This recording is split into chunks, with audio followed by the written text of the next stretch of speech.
Bienvenue à vous tous et toutes pour ce journal du positif. On ira de nouveau dans les deux provinces de Namur et de Luxembourg. Des initiatives positives, on en trouve évidemment partout. Et pour commencer, on vous parle du Mind and Market. Le principe est simple, des entrepreneurs ont 1 minute pour défendre leur projet d'entreprise devant un parterre d'investisseurs et de partenaires potentiels. On l'aura compris, ce forum vise à connecter l'innovation avec le marché, et cela dans toute une série de secteurs d'activité, de la santé à l'agroalimentaire en passant par le marketing.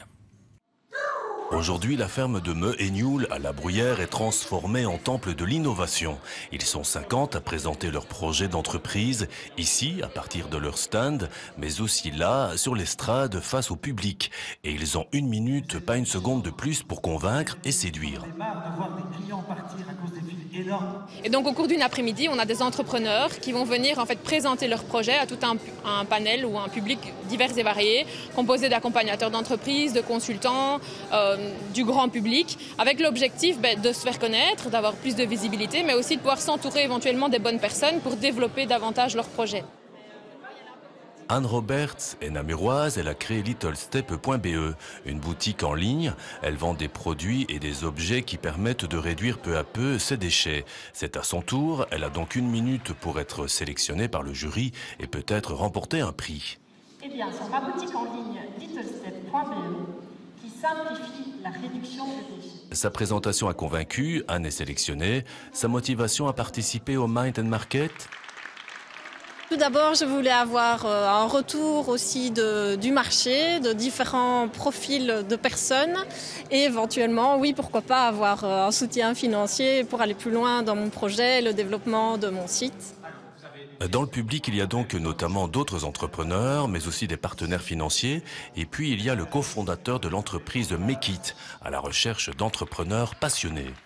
Et donc l'idée, c'est de voir les différents projets qui sont créés ici au sein du Mind and Market, voir s'il y a des sujets intéressants, des idées intéressantes, des entrepreneurs intéressants dans lesquels on pourrait éventuellement investir ou tout simplement aider dans leur quotidien de la vie de la start-up. Namur, le temple de l'innovation, on serait tenté de le croire. Tout ici respire la jeunesse, le foisonnement d'idées et l'esprit d'entreprendre. Ça en deviendrait presque émouvant, tous ces jeunes qui en veulent, qui sont là désireux de construire le monde de demain avec leur fraîcheur, leur énergie et leur expertise. Le sapin de Noël, on peut l'acheter dans les grandes surfaces, dans une pépinière, mais des alternatives existent. En voici une qui est originale et dans l'air du temps. À Wany, commune de Virouinval, une ASBL propose des sapins éco-responsables. En achetant, vous participez à la préservation d'une forêt indigène.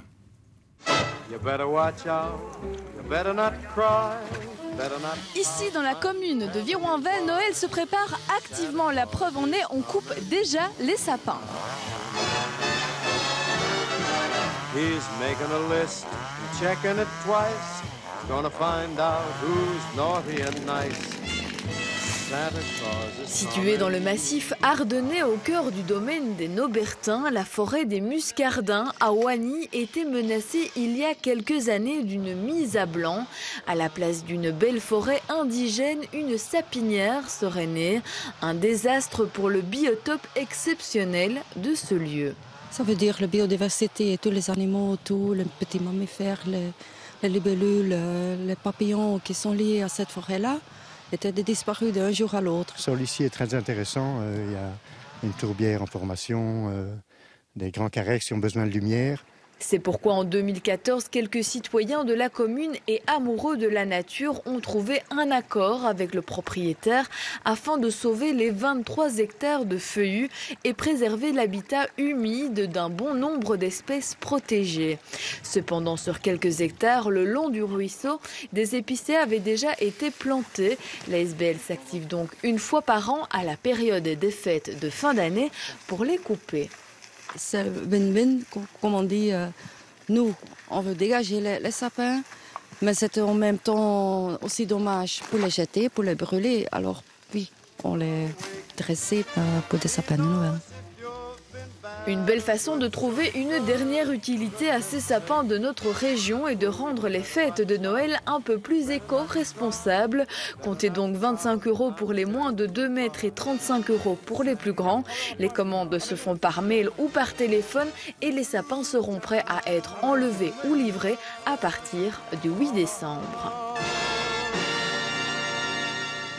Autre initiative intéressante, le bar à soupe. Il en existe un peu partout en Wallonie. Celui de Dinan organise une collecte de boîtes à chaussures, des boîtes pour un cadeau alimentaire festif à destination des personnes précarisées. Le bar à soupe, c'est tous les jours au cœur de Dinan depuis 2012. Au-delà de la soupe, il offre de la convivialité et de la chaleur humaine. C'est avant tout un lieu de rencontre et plus que jamais, il a sa place dans le contexte actuel. Avec plaisir, mais avec aussi un petit peu de désarroi parce que bon, il y a quand même un peu moins de 20% de demandeurs d'emploi à Dinan. Il y a énormément de personnes âgées qui sont souvent seules et donc c'est un lieu de rencontre prioritairement. C'est que les personnes puissent venir ici se chauffer en hiver, mais c'est ouvert en été aussi, et puis de rencontrer d'autres et de ne pas être seules chez elles. C'est la Fondation Roi Baudouin qui soutient l'association, mais ce sont les bénévoles qui la font tourner. Une quinzaine de bénévoles et beaucoup d'aide extérieure. Et pour que décembre soit un mois de fête pour tous, le bar à soupe relance son opération Boîte à chaussures, un appel à la générosité de tous les citoyens. On demande aux citoyens de remplir une boîte format boîte à chaussures avec des bonnes choses à manger, non périssables bien entendu. Mais bon, ne pas mettre une boîte de petits pois, mais de mettre des petites choses qu'on aime de manger au moment des fêtes et qu'on ne mange pas habituellement. Et donc de mettre une petite carte pour souhaiter de bonnes fêtes de fin d'année, de faire un emballage cadeau. Et pourquoi ne pas y glisser un petit cadeau non alimentaire ? Il n'y a pas d'obligation de mettre de petits cadeaux, mais c'est essentiellement alimentaire. C'est fait que permettre aux gens de voir un petit repas de fête chez eux. Il y a 3 adresses pour déposer ces cadeaux. La librairie de l'EF, le bar à soupe et le centre culturel. Les boîtes seront offertes à ceux qui fréquentent le bar à soupe à la veille de Noël et à la veille de Nouvel An. Chaque année, le bar à soupe reçoit environ 5000 visites. Beaucoup d'habitués, ils seront donc une petite centaine à recevoir ces boîtes cadeaux. Le surplus éventuel ira à l'association Solidarité Dinantaise, un autre acteur local qui aide les plus démunis. Elles sont une petite dizaine, elles sont couvinoises, elles se retrouvent une fois par mois pour coudre, tricoter et crocheter. Pas pour elles, mais pour les autres. Leur nom, les Capelines. Capelines car elles confectionnent des coiffes pour les personnes qui perdent leurs cheveux suite à une maladie, un cancer par exemple. Les Capelines étaient présentes au Salon des Aînés, c'était à Couvain. Voici le stand des Capelines, avec toutes les réalisations qu'elles créent à domicile ou lors d'un atelier, le premier samedi du mois à l'espace alternatif à Couvain. Ces foulards, bonnets, casquettes sont destinés aux femmes, aux hommes, aux enfants en traitement et qui perdent leurs cheveux. Et on essaie que ce soit doux, le tissu doit être doux et ne doit pas être irritant parce que le crâne est sensible à ce moment-là. Comment ça vous est venu cette idée-là? C'est une amie qui a une personne de son entourage qui avait besoin d'une coiffe et vu le prix, elle avait renoncé à se l'acheter et alors elle s'est dit mais pourquoi pas se lancer là-dedans et elle a cherché des petites mains pour pouvoir l'aider et voilà, on s'est lancé dans le projet et maintenant on est plusieurs et tout se passe bien, voilà. Les Capelines offrent la première coiffe aux patientes et patients. Les suivantes sont vendues à un prix démocratique, 5 € pour la deuxième, 10 € pour la troisième. Elles sont 7 à participer à l'atelier mensuel, mais d'autres peuvent bien évidemment les rejoindre. Il suffit d'avoir des notions de base en couture ou tricot. Les dons sont aussi les bienvenus. Notamment, on a un compte et là, on récolte un peu d'argent pour bien sûr acheter tout ce qui est tissu et tout ce qui est mercerie pour confectionner les coiffes. Mais aussi, si vous avez des chutes de tissu, il ne faut pas hésiter à nous les faire parvenir. On a dans le sas de l'entrée de la commune une boîte qui est prévue à cet effet, ainsi qu'à MF Beauty, donc les cheveux au vent, dans le centre de Couvain, un salon d'esthétique, qui récupère aussi tout ce qui est tissu, mercerie, dentelle. fil, boutons, on récupère un petit peu de tout. Pour peu que ce matériel soit neuf, les Caplines reçoivent énormément de commentaires positifs des femmes et des hommes qui luttent contre la maladie, un cancer par exemple, et qui portent leur création. Qu'est-ce que ça vous fait à vous d'offrir ça, voilà, quand les personnes sont reconnaissantes et voilà, que vous avez l'occasion de discuter avec elles? Ah ben ça nous fait du bien, puis on est contente, on voit au moins qu'on fait quelque chose et que ça peut servir et que les gens sont contents et que ça leur apporte du soutien aussi, parce que c'est pas évident de perdre ses cheveux avec des traitements lourds aussi. Et alors on est contente et on a souvent beaucoup de félicitations de plusieurs personnes, oui, ça c'est bien. Les Caplines se rendent une fois par mois à l'hôpital de Chimay pour distribuer leurs coiffes. Elles y seront le mercredi 19 décembre, juste avant la fête de Noël. L'entreprise Warzé, située à Amois, défraye la chronique avec un jeu vidéo. Dans ce jeu, on y retrouve des machines que l'on fabrique dans la société. Mais pourquoi se lancer dans les jeux vidéo quand on est actif dans la construction de machines destinées à l'élevage et à l'agriculture? La réponse de suite dans ce reportage. 3 machines de l'entreprise Warzé sont passées dans le monde virtuel de Farming Simulator. Dans ce jeu vidéo de simulation, vous incarnez un agriculteur, vous contrôlez et gérez toute une exploitation agricole en restant assis devant votre écran. Labourage, donner à manger aux bêtes, travailler les terres, construire sa ferme maintenant, avant on ne pouvait pas. Donc on peut placer nos bâtiments un peu où on veut, on doit acheter les champs pour placer les bâtiments. Farming Simulator est devenu en quelques années l'une des franchises les plus vendues sur le marché du jeu vidéo. Pour une petite entreprise familiale comme Warzé, c'est donc un énorme coup de projecteur, une vitrine virtuelle mondiale.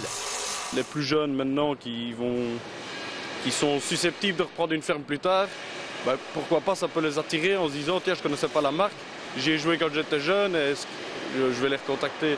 Dans cette nouvelle édition du jeu, il est donc possible de piloter des machines de la marque Warzé. Cette entreprise spécialisée dans la construction de machines agricoles est implantée à Amois. C'est elle qui a contacté les concepteurs du jeu en espérant retenir leur attention. Pari réussi. Pourquoi? Bonne question, un peu de chance, ils ont répondu favorablement. Donc dès ce moment-là, voilà, on a fourni au fait des photos en haute qualité, des plans 3D, toutes les informations utiles pour qu'ils puissent reproduire au mieux les machines dans le jeu. Les machines de la marque amoisienne sont des dérouleuses pailleuses, des machines destinées à l'élevage.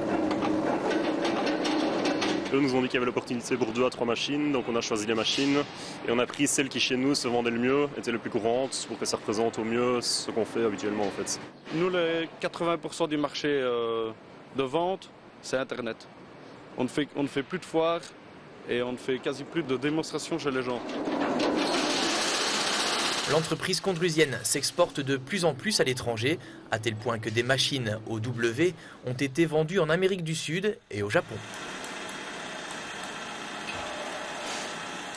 De la viande produite à Gembloux et consommée directement dans un restaurant du centre-ville, l'idée a germé il y a 6 mois et c'est la preuve que le circuit court dans le secteur de la viande, eh bien c'est possible. On découvre cette nouvelle filière.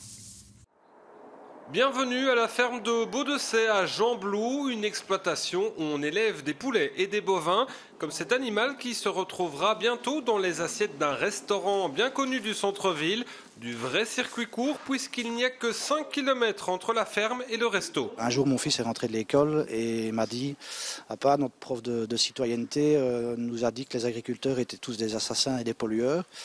Et je me suis dit là, il faut faire quelque chose parce qu'au bien dans 10 ans, il n'y a plus d'agriculteurs. Et donc en concertation à l'époque avec les jeunes d'agriculture de Gembloux, on a discuté et on s'est dit on essayerait bien de faire une viande locale qu'on puisse servir à l'estaminet et développer la chaîne. Une chaîne de circuit court qui passe par la case abattoir, une chaîne qui va encore s'améliorer grâce aux 2 boucheries Sprimont, celle de Perouet et de Gembloux, où les parties moins nobles de l'animal seront transformées en nourriture. À l'estaminet, ils vont vendre les entrecôtes et les morceaux nobles, et moi je vais reprendre tout ce qui est pour faire les américains, les steaks hachés, tout ce qui est bouilli, flanché.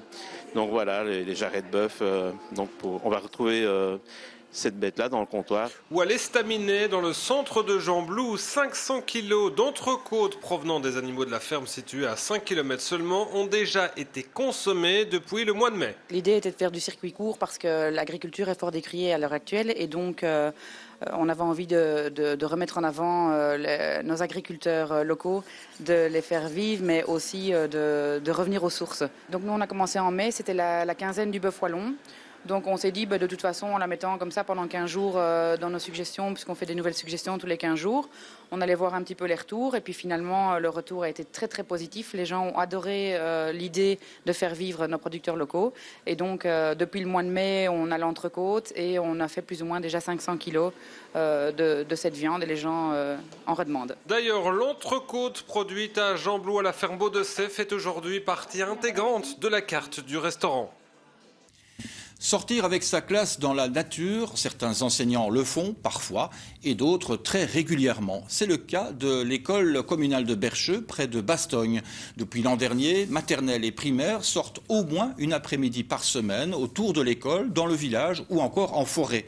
Et les résultats sont probants au niveau du comportement des enfants et des apprentissages. Tous les 15 jours, les enfants de l'école de Bercheux vont dans les bois. Habillés en conséquence, ils partent avant la fin de la récré de midi, car la forêt n'est pas tout près. La route un peu dangereuse et les 20 minutes de marche sont déjà des apprentissages en soi. Rigueur et goût de l'effort ouvrent en effet beaucoup de portes. On est prêt pour entrer dans la forêt ? Oui. C'est parti. Quand je me promène au fond de la forêt, je ne vais pas très très loin. Et régulièrement, l'institutrice ne donne pas de consignes. C'est jeu libre. Chacun fait ce qu'il a envie de faire. Mais il faut quand même qu'on nous voie. Ça, c'est la consigne. Ouais, on doit nous voir. Ce qui te plaît, toi, alors ? De jouer. T'as pas l'occasion de jouer comme ça dans les bois souvent ? Non. Moi, j'ai une moto ! À l'heure des multiples écrans, les enfants vont beaucoup moins dehors. Et pourtant, ils s'éclatent à l'extérieur. On aime bien jouer, monter dans les arbres et faire des cabanes. C'est pas vraiment un programme scolaire habituel, ça, hein ? Non. D'habitude, on fait des devoirs, on travaille et on fait des dictées. Et j'aime pas trop. C'est notre cabane qu'on a fait. Elle est très chouette. Et à l'intérieur, on dirait qu'il y a un animal qui vient nous gratter dessus. C'est bizarre. Ce qui nous plaît, c'est de découvrir de nouvelles choses. Et là, vous avez découvert quoi ? Un terrier de renard. On profite de la forêt pour se poser des questions, pour vivre avec son corps. Et tout ce questionnement-là, on va le ramener en classe ou pas. L'enseignant doit pouvoir lâcher prise, faire confiance aux enfants qui apprennent souvent sans s'en rendre compte. C'est un champignon. Ici, on dirait un peu du miel, mais sauf que c'est pas trop collant. Donc, on ne sait pas encore ce que c'est.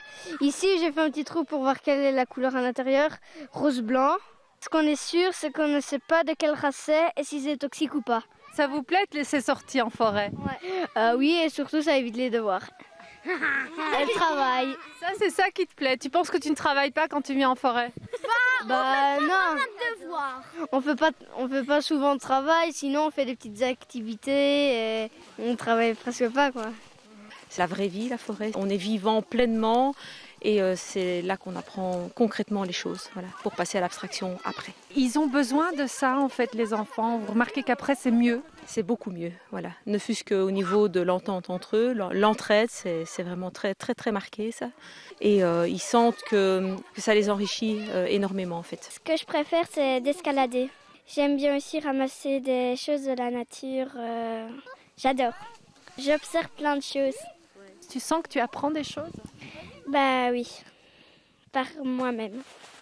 Cet après-midi, les maternelles, eux, sont restés à l'école, mais à l'extérieur. Bien équipés, ils écoutent les consignes avant de passer à l'action. L'aménagement d'un coin-feu à l'arrière de l'école. On est en train de faire un feu. Avec quoi alors ?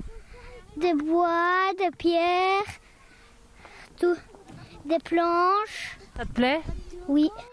Comme les petits sont habitués à manipuler les rondins, à mettre la main à la pâte, en un rien de temps, le coin est aménagé. C'est un projet qu'on a mis sur pied depuis l'an passé et donc c'est vraiment un projet porteur pour l'école qui amène justement les enfants à avoir plein de créativité et c'est très nécessaire justement pour eux de pouvoir amener plein de choses et à la limite nous on suit les enfants et c'est eux qui nous guident vraiment. Les apprentissages sont bien là mais pas à première vue, ce qui peut déstabiliser. Les parents ont dû aussi s'adapter. Bon, ils sont tout petits, on a un peu peur qu'ils aient froid. Donc c'est vrai qu'au tout début, je ne le laissais pas trop y aller. Mais maintenant qu'il est un peu plus grand, voilà, je lui laisse la possibilité. C'est bien, voilà, il profite du bon air. Ça les fait découvrir plein de choses, même au niveau moteur. Ils peuvent grimper dans les arbres, courir. Et même ma fille, une des choses qu'elle adore, c'est partir sans objectif. Donc se sentir libre. Et donc rien que ça, qu'ils vivent tout ça, je trouve ça merveilleux. Même en ville, de plus en plus d'écoles favorisent les contacts avec la nature. Le collectif Tous dehors vise à aider les enseignants à franchir le pas avec leur classe. À Namur, le quartier de la rue des Carmes, en haut de la ville, est un quartier qui revit et qui retrouve de l'attrait grâce notamment à l'arrivée du cinéma caméo et de commerces aussi singuliers qu'intéressants dans leur démarche. Exemple avec Ramdam, une jeune boutique de seconde main. Ici, on ne jette pas et on donne une seconde vie aux livres mais aussi aux autres produits culturels.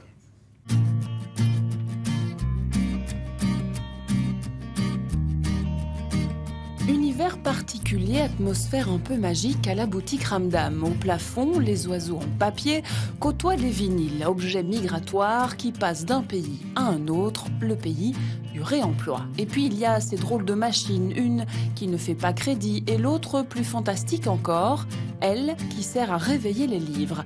Rien de bien compliqué, vous dénichez votre trésor dans les rayons du magasin et quelques chatouillis de plumes de pan plus tard et 2-3 tours de manivelle, vos livres se réaniment. Je continue le parcours jusqu'à la dernière étape que j'active grâce à cette petite manette. De haut en bas, je la secoue. Les avoirs à paillettes se mettent à faire tomber de la poussière d'étoiles sur le livre. Tous les livres se réaniment? Oui, tous les livres se réaniment. La culture, ça a une vie, ça a une âme. Et voilà, c'était une petite manière symbolique et ludique de le montrer. Un livre déjà lu, un vinyle déjà écouté, gardé précieusement, un temps ou oublié dans un grenier. Oui, tout cela a une âme, sensible ou pas, ne pas s'abstenir. Ici, il y a un peu de tout, de la collection indispensable aux livres dédicacés. Ramdam, c'est un grenier à trouvailles. On a ouvert une boutique de seconde main, d'achat-vente, c'est-à-dire qu'on permet aux gens de venir apporter leurs trésors dans la boutique. Et on propose des produits culturels, on les appelle comme ça, donc aussi bien des livres, des CD, des DVD, des jeux de société, donc un peu pour un large public, un peu de tout, mais on reste dans le culturel. Et on a choisi la seconde main par souci éthique, écologique et aussi économique, c'est-à-dire permettre l'accessibilité de la culture pour tous, pour un grand public. Et on est content parce que on ne sait pas si c'est un peu grâce à nous, mais aussi grâce à d'autres projets qui sont lancés un peu dans la récup. Donc il y a d'autres projets récup dans la rue. Et l'évolution est assez sympa, c'est-à-dire que les gens sont de plus en plus réceptifs. Je pense que la ville de Namur, les Namurois sont très pour le récup, donc ils ont compris vite l'intérêt d'acheter en seconde main. On est même assez étonnés de voir, parce que ça c'était un peu une surprise, de voir des gens qui achètent pour faire des cadeaux en seconde main. Et en parlant de cadeaux, cette année d'ailleurs, la boutique un peu magique a passé un marché avec Saint-Nicolas. Il a fait appel à nous parce qu'il s'est rendu compte qu'en seconde main, on pouvait aussi trouver plein de belles choses pour le grand bonheur des enfants. Et donc voilà, on a une grande vente de jeux et jouets entièrement en seconde main dans la cour de la boutique. Donc voilà, plus de 60 mètres carrés avec plein de trésors. Et pour accompagner votre achat, un petit fascicule a même été créé par une illustratrice namuroise, Fanny Debatty. Elle y raconte la rencontre de Saint-Nicolas avec le monde de la récup. Et il paraît que lui aussi aime réveiller les livres pour qu'il raconte encore et encore beaucoup d'histoires aux petits et aux grands. Et voilà qui referme ici ce journal du positif. Merci de l'avoir suivi. Si vous appréciez la démarche, parlez-en autour de vous et sur les réseaux. Samedi en plus, c'est tous les samedis à 18h. Belle soirée et à la semaine prochaine.